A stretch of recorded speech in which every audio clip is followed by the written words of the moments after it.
right, so uh, we really need to dig into what you found out about that Cybertruck explosion in Vegas and the New Orleans attack. You sent me a mountain of stuff, news reports, expert opinions, even deep dives into historical stuff. Gotta admit, some of it I had never even heard of.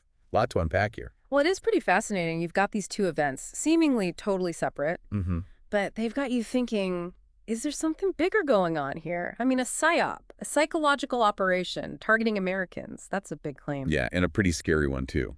Let's start with the Cybertruck explosion on New Year's Day. Just remind everyone, official story is a Cybertruck blew up at the Trump Hotel in Vegas. Driver, Matthew Lyleberg, died from a self-inflicted gunshot. Case closed, right? Well, not so fast. You found some weird stuff in those reports, the damage around the explosion. It was minimal. And those trucks have massive lithium-ion batteries. Then there's that Green Beret who came forward, said Elberg's signal name was changed after he supposedly died. Why change a dead man's code name? Yeah. Exactly. It's like straight out of a spy movie. Makes you wonder, right?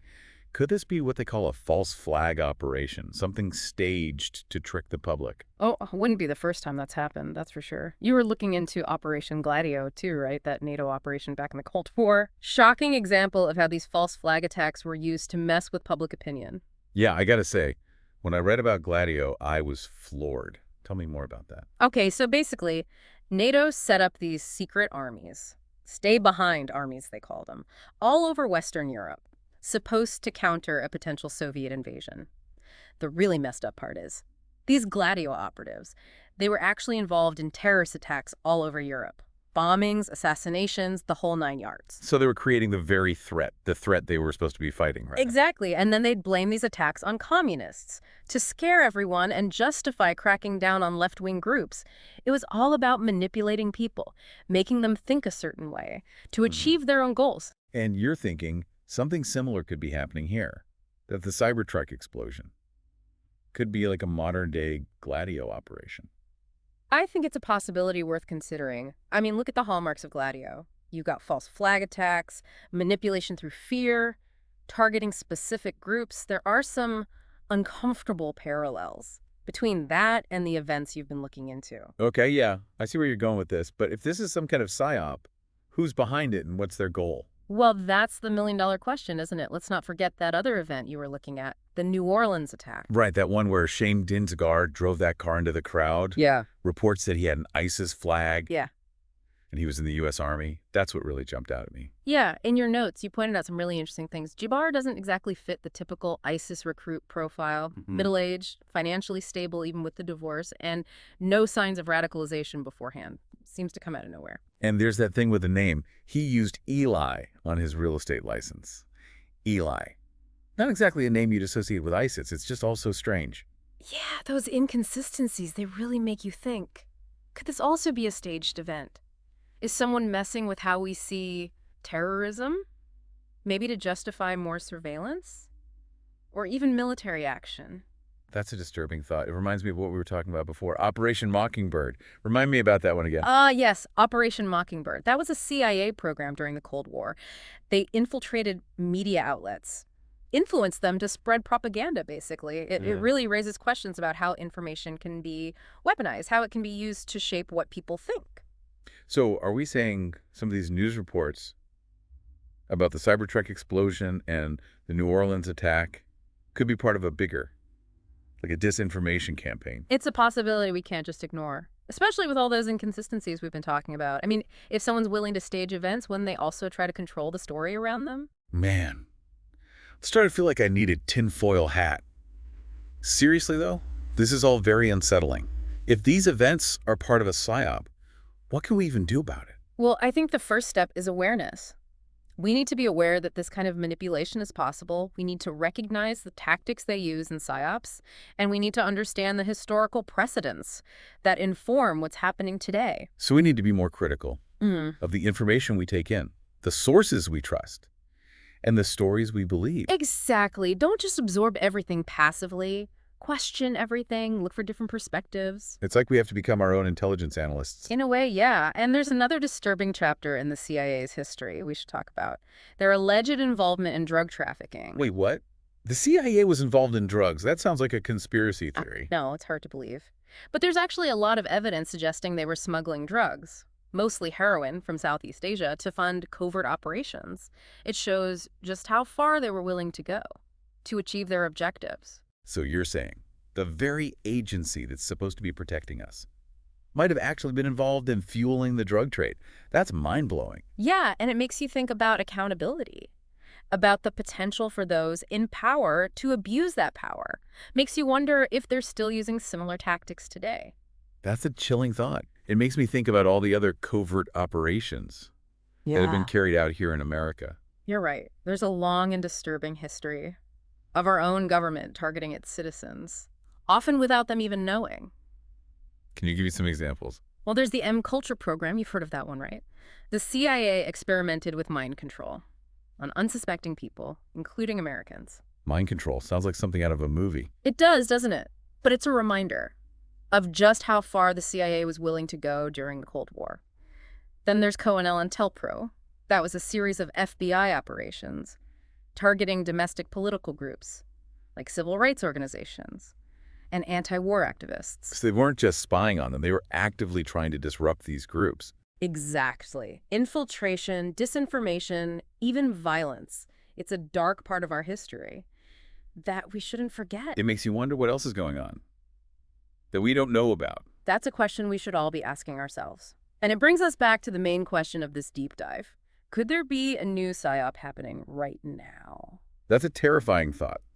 But given everything we've talked about, it's a possibility we can't ignore. Exactly. We need to be vigilant, we need to be informed, and we need to be willing to question the narratives that are being fed to us. The stakes are high. Okay, so we've talked about all these examples, these historical examples of psyops and covert operations. But how do we connect that to today? What signs should we be looking for that might tell us a new psyop is happening? Well, it's all about patterns. Remember those inconsistencies with the Cybertruck explosion, the damage being so limited, the signal name being changed? Those are red flags, things that suggest something might not be right. And what about the New Orleans attack? You mentioned that Jabbar didn't really fit the typical ISIS recruit. Could that be a clue too? Oh, absolutely. When something just doesn't fit the expected narrative, that's when you need to pay closer attention. Ask yourself, why is this different? Could someone be trying to change how we see this event? So we need to be critical thinkers, not just taking in information without thinking about it, questioning the official story, looking for those inconsistencies. Anything else we should be looking out for? The language they use. Pay attention to the language. PSYOPs often use really emotionally charged words, imagery that evokes fear, anger, urgency. They want to bypass your logic and get straight to your emotions. So words like terrorist or enemy, those should make us stop and think. Yeah, exactly, especially when they're used really broadly or without any real justification. Also, look out for the same message being repeated over and over across different media outlets. If you keep hearing the same story with little variation, it could be a sign that someone's trying to control the narrative. It's a propaganda echo chamber. That's a good way to put it. And be careful about information that's presented without context or without any evidence. PSYOPs love to use unsubstantiated claims, rumors, half-truths to create confusion and distrust. So if someone makes a big claim, always ask for proof. Don't just take their word for it. Right. Demand evidence and be skeptical of anything that seems too good to be true or too perfectly aligned with a particular agenda. This is starting to feel like we're in a spy novel. Is it really possible that we're being manipulated like this on a daily basis? It's a scary thought, but we can't rule it out, especially in the digital age. The tools of manipulation are more sophisticated than ever. With social media, it's so easy to spread disinformation and shape how people see things. So how do we protect ourselves in this environment? We're constantly bombarded with information from all sides. You have to develop a critical eye. Don't just accept everything you see or read. Question the source, consider the context, look for evidence to support the claims. So we have to become our own fact checkers. In a way, yes. And be aware of your own biases. We all have preconceived notions and beliefs. That can affect how we see events. So we need to step outside of our own echo chambers. And consider different points of view. Exactly. Don't just stick to information that reinforces what you already believe. Seek out different perspectives, even if they make you uncomfortable. You know, this is actually pretty empowering. It feels like we're not just helpless victims.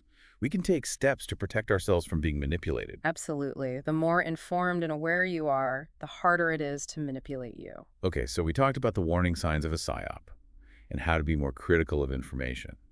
But let's go back to the Cybertruck explosion and the New Orleans attack. Do you think these specific events could be part of a bigger psyop? It's hard to say for sure. We'd need more evidence, but those inconsistencies we talked about, plus the historical context, it definitely raises the possibility. If they are part of a psyop, what could be the goal? What would be the motivation? One possibility is they want to create fear and instability.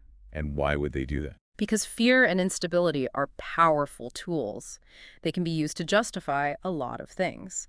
Increased surveillance, security measures, even military action. So they create the problem. Yeah. And then offer the solution. Exactly. And in the process, they erode civil liberties and democratic principles. Another possibility is that they're trying to distract us from other issues, like maybe political scandals or economic problems. Classic wag the dog, right? And you got it. Create a diversion, a spectacle, to grab everyone's attention and take the focus off more important things. It's disturbing to think that our government might be capable of this kind of manipulation. But it's important to remember, we're just speculating here. We don't have proof that these events are a psyop. That's true. But the inconsistencies are there. And the historical context, it all warrants more investigation, more critical thinking. I agree. We can't just ignore these possibilities. We need to stay vigilant and keep questioning what we're being told. And remember, there are always other explanations. Maybe there's a simpler explanation for the Cybertruck explosion and the New Orleans attack. Okay, I'm open to hearing those. What are some other possibilities? Well, with the Cybertruck explosion, maybe there was a manufacturing defect or a technical malfunction. Maybe the battery wasn't installed properly. And for the New Orleans attack? Maybe Jabbar really was a lone wolf. Radicalized online, acting entirely on his own. It's not impossible, even if it doesn't fit the usual profile. Those are definitely possibilities. But given everything we've talked about psyops and all these covert operations, it's hard to shake this feeling that there's more to these stories than we're being told. I agree. That's why it's so important to keep asking questions, to keep digging, to keep challenging the narratives that are presented to us. So where do we go from here? What can we do to protect ourselves and our communities from this kind of potential manipulation? Well, we've already talked about being critical of information, but there are other things we can do. Like what? Support independent media and journalism. A diverse and independent media is crucial for a healthy democracy. Because it provides a different perspective, a counterbalance to the narratives being pushed by those in power. That's right. And we can demand transparency and accountability from our government and intelligence agencies. Shining a light on the shadows. Exactly. We have a right to know what our government is doing, and we have a responsibility to hold them accountable when they abuse their power. It's a lot to ask. It is, but it's important if we want to protect our democracy and our freedom. And it starts with each of us being informed, engaged, and speaking out against injustice. I couldn't have said it better myself. All right, we've covered a lot of ground today. From the Cybertruck explosion and the New Orleans attack to Operation Gladio, Operation Mockingbird, and all these other covert operations. It's a lot to take in. It is, but these are conversations we need to have. Because the stakes are high. They are. Our democracy, our freedom, our way of life, it's all at stake. So let's keep questioning, keep investigating, and keep holding those in power accountable. What happens next is up to us. And remember, knowledge is power. The more we understand about manipulation, the better we can resist it. It's amazing, isn't it? How much history seems to be repeating itself. We talk about Gladio, Mockingbird, these covert operations from decades ago, but it feels like we're seeing the same tactics today. Yeah, it's a worrying trend for sure. And it really shows you why we need to understand history, not just as dates and facts, but as a way to understand what's happening right now. Those patterns of behavior, the motives, the ways they manipulate people, they tend to stay the same over time. So by looking at the past, we can recognize these patterns when they pop up again. It's like having a guide to help you navigate the world. Exactly. It helps us ask better questions, challenge what we think we know, hold those in power accountable. History can be a powerful tool for change. It's also a reminder that these kinds of things, they don't just happen somewhere else. They've happened right here in America. You're absolutely right. We tend to think of psyops and covert operations as something that happens to other people in other countries. But the truth is, our own government has a history of using these tactics against its own citizens. We talked about Cointelpro, And those are just two examples. Yeah, and who knows what's happening right now? That we don't even know about. The intelligence world is all about secrets. It's a world of shadows. It can be pretty overwhelming to think about, like we're stuck in a web we can't see. I get that. But we're not powerless. We have a voice. And we have a responsibility to speak up. So what can we do? How do we fight back against these forces that seem so much bigger than us? Well, staying informed is key. Read a lot, get different perspectives. Don't just rely on mainstream media or official sources. So do your own research. Be critical of what you read. Don't be afraid to question the story you're being told. That's it. And support independent media, real journalism. A free press is crucial for a healthy democracy. Because it keeps things in check. Exactly. It holds those in power accountable, exposes corruption and wrongdoing. And what about the rest of us? Those of us who aren't journalists or activists.